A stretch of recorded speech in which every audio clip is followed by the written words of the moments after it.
everyone. I'm Fred Davenport, WVTM 13. We are joined with Ms. Talibah Bayles. She is going to tell us a little about herself and her financial background, and then we'll go into today's topic. Thank you so much, Fred, for having me. I'm Talibah Bayles, the founder and CEO of TNB Tax and Financial Services and a nonprofit, Access Granted. I am a Birmingham native, went to school at John Carroll, and after high school, went to HBCU in Nashville, Tennessee, Fisk University, and then got my graduate degree in DC. And so I have been in the DC area, or was in the DC area, for about 18 years, and just recently relocated back here to Birmingham, and on fire about the opportunities that exist for the Black business here. The purpose of our conversation today is to talk about it is National Black Business Month, and I wanted to make sure Black business owners or those who would like to open up a business know about the financial opportunities that are available to them. Can you provide some information first on how they can take advantage of the opportunities that are available? One of the exciting things that I noticed immediately upon returning to Birmingham was just the vibrancy and the level of opportunities for small businesses here in Birmingham. And that vibrancy remains today. There are so many opportunities for business owners right now, so many nonprofits that have formed and been around for decades here serving the small business community. And so as we continue to dive into the financial resources, I'm going to be specifically talking about how the importance of tax compliance and the importance of understanding bookkeeping and accounting infrastructure in place should be at your top priorities. Not only if you're thinking of starting a business, but also if you're currently in business. Sometimes we in trying to stay open, put some things to the side. But as we explore some of the challenges that exist, those are the things that I found we can certainly do better for our community here. Online opportunities. Is there a specific site people should go to look for grants, loans? If they want to, invest in their business, have more capital. Are there sites that they should be on? I wish there was a central location, but just because of the abundance of opportunities, both on the private side and the government side, there isn't like a central location. However, here specifically in Alabama, I'd start with the Alabama SBDC. And of course, SBA.gov when it comes to the federal opportunities. And when you connect to organizations like that, specifically locally here in Alabama, the Alabama SBDC, you're in the right place because they're going to make sure that any of even the private opportunities, once you join their email newsletters and just continuing to network in the small business community, you'll get plugged in to getting those notifications that are going to be relevant to your business. Yeah. And, we talked about you're very passionate about this conversation because you testified in Washington, D.C. Can you tell the public about, why you're passionate and tell them also about, some of the things that you did say in D.C.? Yes, absolutely. Yes, in July of 2020, I had the honor of returning to DC and testifying before the Senate Committee on Small Business and Entrepreneurship. And during that testimony, I spoke specifically about the challenges that I had been seeing over the years as it relates to women and minority-owned businesses getting access to the funding that they need. We specifically were talking about PPP challenges in the first round.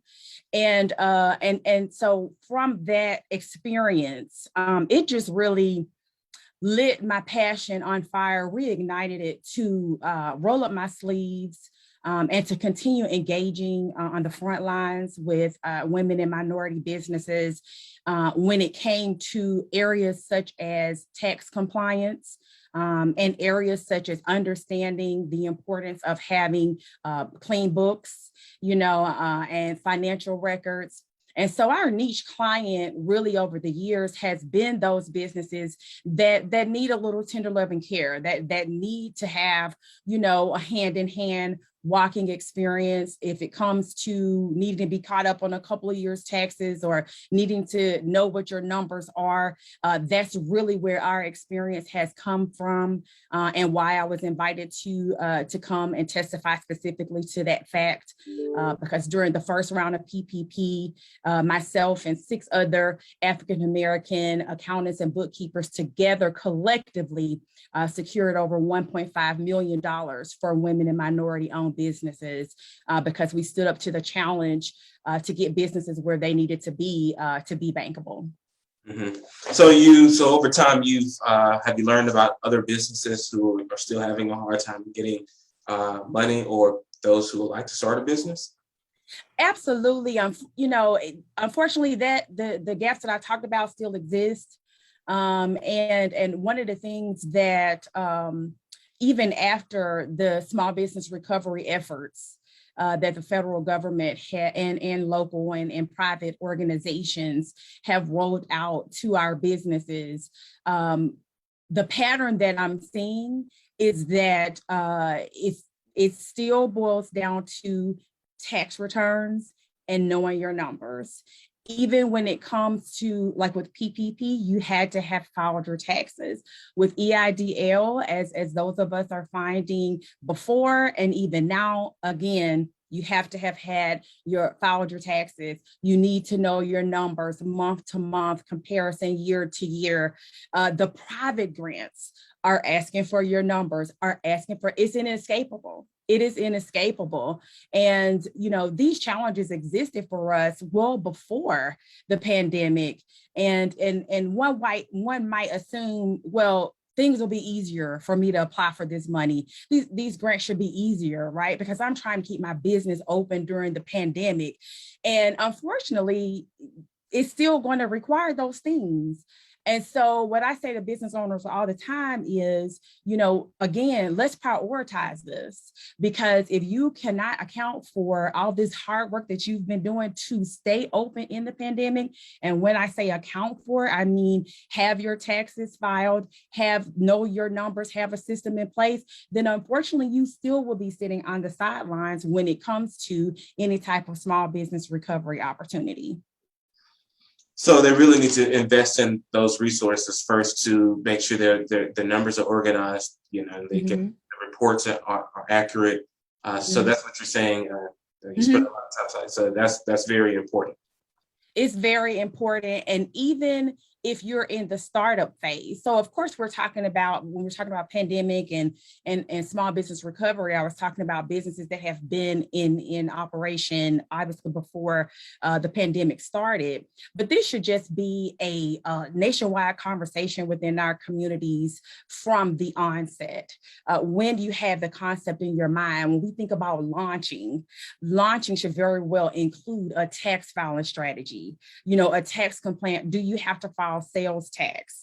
Those type of things. So what I'm saying, Fred, is when you are a CEO of your business, you want to make sure that you have someone on your team or have access to an organization that is going to make sure that that part of your financial house is in order.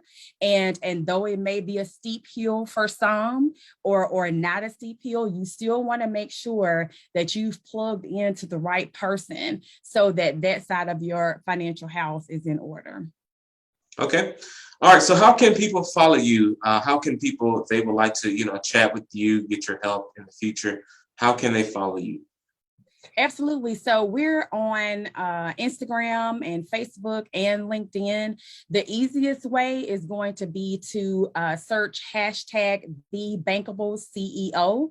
That's hashtag the Bankable CEO. If you do that in Google, Facebook, or IG, you're going to find us on social media. And we are actually rolling out a new bookkeeping service that specifically addresses those business owners who may not be ready to full on hire an accountant or a bookkeeper and want to learn how to work within QuickBooks themselves. So search that hashtag, the Bankable CEO, and let's get connected and have some real conversations and get you some real results for your business.